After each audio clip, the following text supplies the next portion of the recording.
Hi, my name is Saji and welcome back to my channel.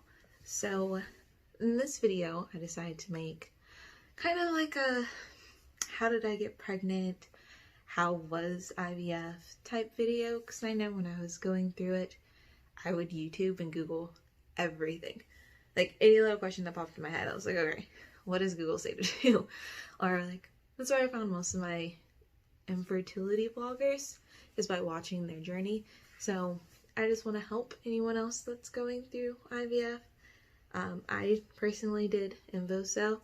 Me and my husband struggled with infertility for around 2.5 years. And if you guys want, there's a video that we just published to get that whole gist. So to start this off, I did Invocell IVF, which is similar to IVF.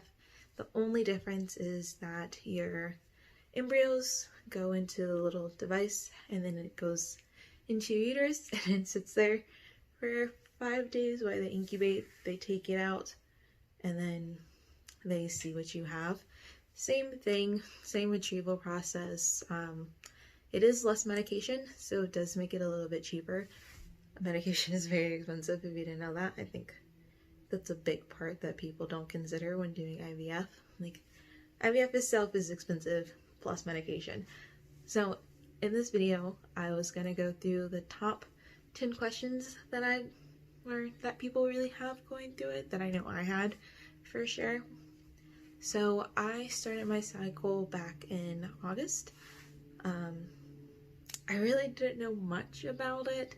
I just know my fertility clinic here in San Antonio offered it, and they gave me a 35% chance of it working, and it was around $7,900, so $8,000 including meds. But I decided to go to a different clinic here, or in Houston, Texas. So that's the first question that I get is, where did you go and how much was it? So I went to Houston Fertility Center in Houston, Texas with Dr. K. I paid $5,000 and my meds cost me roughly $1,200. Equally as expensive, but not nearly expensive as what I got quoted for IVF. IVF would have cost us $12,000, not including meds. So another question that I get is, how did you pay for it? So me and my husband, we had a savings, but we didn't want to deplete our savings completely.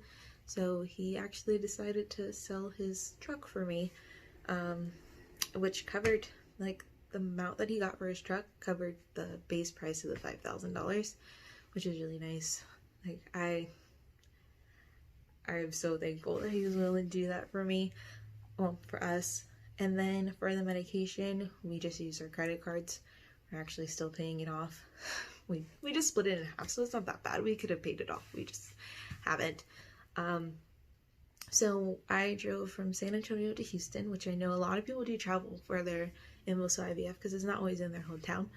And we decided to do the 3-hour drive because of costs and because that she gave us a 50% chance of it working. And also the difference between Invocell and IVF is, like, there's less monitoring. So I had to go in for my consultation.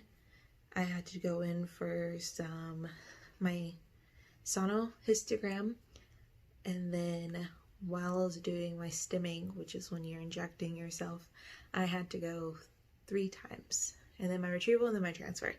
So it wasn't too bad, but I know other people who travel outside the state, they can do most of their base work in their state, and then they send it to their doctor, and then you have to get there for the transfer and retrieval.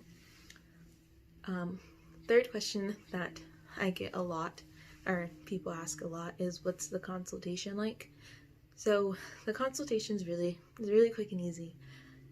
You just go in, they ask you, like, what's the infertility problem, you send them blood work if you have it, they tell you what it is, they give you the breakdown of what Invocell is. Well, this is how mine was at the fertility clinic. And I think the consultation gives you a pretty good idea about how your doctor works and makes you feel comfortable with doing it. That's a big thing. If you don't feel comfortable with your doctor, then don't do it. Like, trust me, feel comfortable with her. And after the consultation, you make the decision. They give you the price, the breakdown, all you need to do, and then you schedule the birth control, or when you'll start your cycle, and you start off with birth control. So I had to do birth control for 28 days, and then I started my cycle, which is not bad. I think the 28 days on birth control is like when you're most anxious, like, alright, this is beginning, like this is actually starting. Another question, the fourth question I get a lot is, why did you need it? So again, me and my husband just did a video about our infertility journey, and I was diagnosed with unexplained infertility. My AMH was 2.13, so it was average. I didn't have PCOS. I just couldn't get pregnant. I've never seen 2 peak lines. I was just the unlucky person. So I think that's why she gave me the 50% chance, was because there's technically nothing wrong. But so after the consultation, after you start your birth control, you make your initial payment. So you make a deposit saying that you're going to do it, and then you pay in full, and then they give you your calendar. So I will put up the calendar, and that was a big question I got too, was what does your calendar look like? Like, it's really exciting to get, like, you're really doing it. So one time you're getting 3 shots, and I will put in a video about how my shots went. My husband gave them to me, so if you have a problem with the needles, just skip over this part. Starting to sweat. Which one are you doing first? Which one did you want? It'll be rough. It's like really tender. The follicle. This one? Yeah.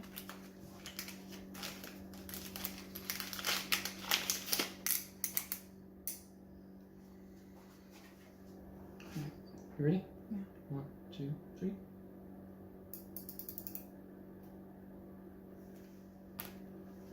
Remember to keep this one like in for 10 seconds.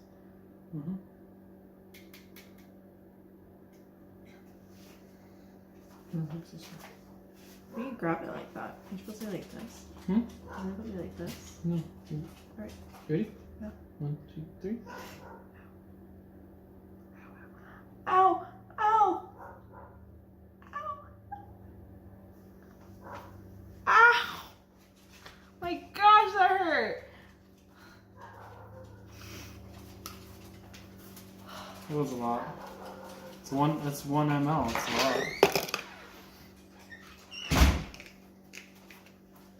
There's 1 left. Sorry, babe. I just don't know what to do. I'm sorry.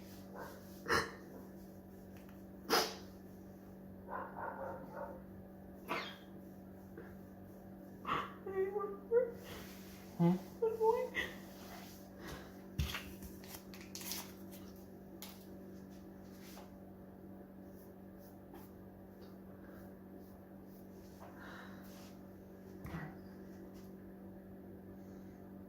This is again a relics. If I can get it out of here. Okay. Ready? Yeah. 1, 2, 3.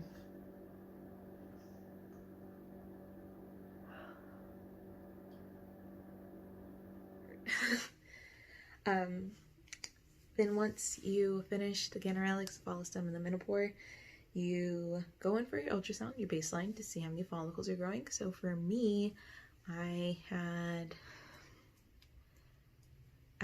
11. I had 11 follicles, which was good.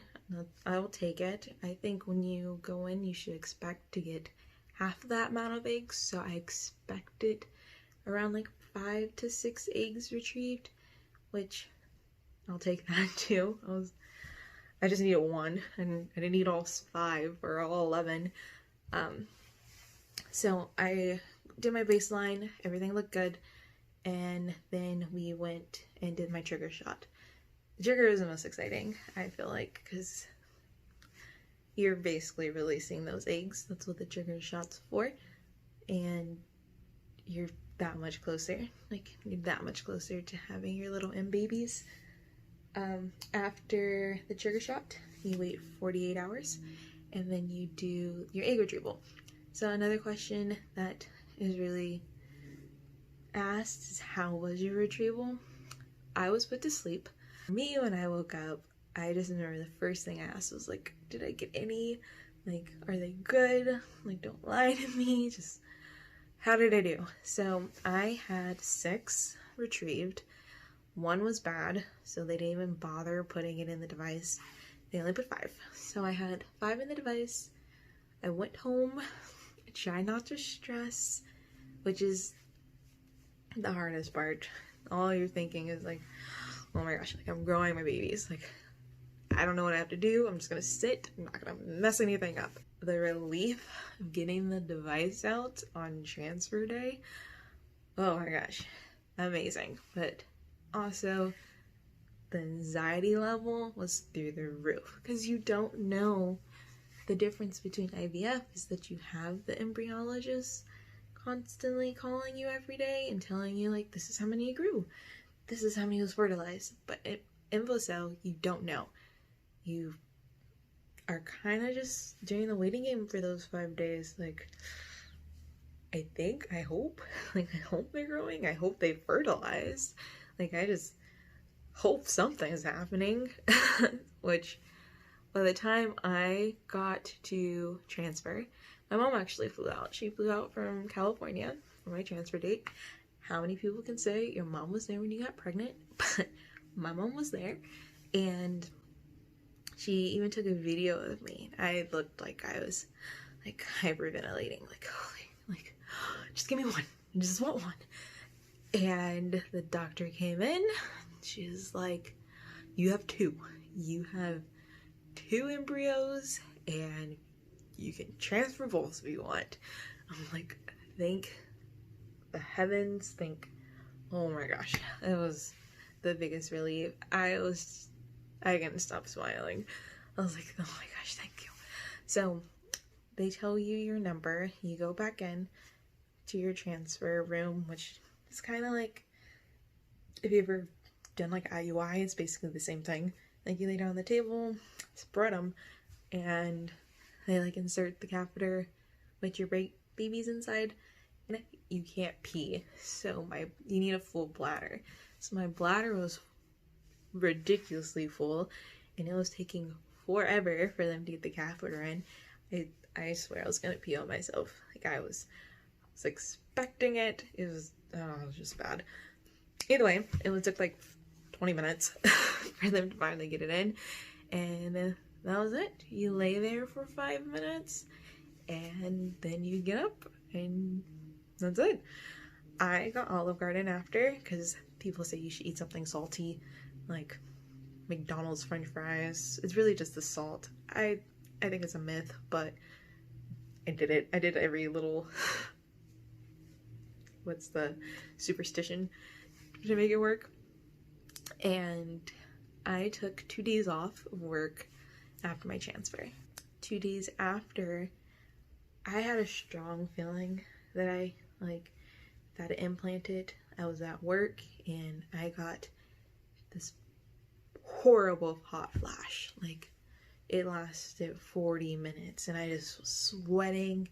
I was in my lab, and labs are usually cold, so it had to be around like 68 degrees, and I was just sweating so much. And then it went away, and then I was fine. I was like, oh, well, that's weird. I knew I implanted then. So I waited one more day, and then I took a test at 3 days post-transfer, which is super early. Don't take tests that early.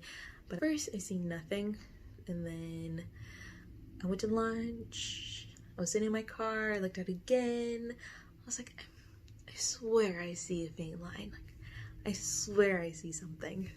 And I was like, okay, I'm gonna give it one more day. I'm gonna test again tomorrow with the free response. I'm gonna use first morning urine. I'm like, okay, we're gonna give it one more day. So I did, and it was really faint. It was really, really faint, but you can see it. Like, I even sent a picture to my husband because he was at work, and he's like, I don't know why you're excited. I don't say anything. I was like, oh, well, that's upsetting. And then after that, I tested every day, but I only judged after 48 hours. And then my beta was scheduled for 12 days post-ovulation. I didn't want to wait, so I went to one of those Any Lab Now places, like where you can just order your labs, which I did. I went at 8 days post 5-day transfer, and it was a 89. I went at 11 days post, and it was 190, which that's doubling, that's fine. And then I went at 13 days post, and it was 280. So I was good. I was still just taking progesterone and try not to stress and just waited for my ultrasound. Now, a question I get is like, what did you do to make it work? Like, what did you change? And honestly, I read It Starts with the Egg. Like, look how bad this book is. Like, I read the hell out of it, and I followed majority of it because some of it's kind of extreme. So I followed the vitamins, I followed the diet, and I followed the like plastics. So I threw away all the plastics in my house. I only ate out of the glass bowls. I only reheated things out of glass. For the vitamins, I took almost all of them. I took the CoQ10, I took the folate, or with methylfolate, the 800 mcgs. I took the R-alpha lipoic acid, 200 to 300 mgs. I took the vitamin E, 200 IUs. Then I also took my prenatals, and I followed the melatonin, which you sleep so good with melatonin. Just do melatonin. And I also did vitamin C. And then I had my husband take some things too, just because his sperm count wasn't the best. He had a 1% morphology and I think a 24% motility. So I had him take omega-3s, he took macaroot, and he took CoQ10 too. So yeah, that's really all I changed. And I know people say don't stress, like stress will make it not work. I was stressed the entire time. I cried. I didn't think it was gonna work. We spent so much money. I was stressed. It's hard not to be stressed, but it's also nice to know that you're that step closer to being pregnant. And I was excited, but the nerves never go away even when you find out that you are pregnant, because then you're like, okay, I'm pregnant, but is it ectopic? Okay, it's not ectopic, but is there a heartbeat? Okay, there's a heartbeat, but is it gonna stay? Like, is the heartbeat gonna be there? Okay, the heartbeat's there. Okay, now you're 12 weeks. Is everything okay? Do they have Down syndrome? Like, the stress never goes away. I'm currently 8 months pregnant, and I'm still stressed. Like, did she kick enough today? Did she move today? Should I even buy things? I don't want to jinx it. So this journey is definitely hard to say the least, and IVF in general is hard. If you guys have any questions, leave a comment below and I would answer them as best as I can. I've been through it. I know it's hard, and I know you always have questions and you just wish you had someone to go to. I will be that person. I'll help. And thank you for watching. Also, if subscribe to my channel because I am going to do more content. So yeah, click the little subscribe button, and I'll see you guys later in my next video.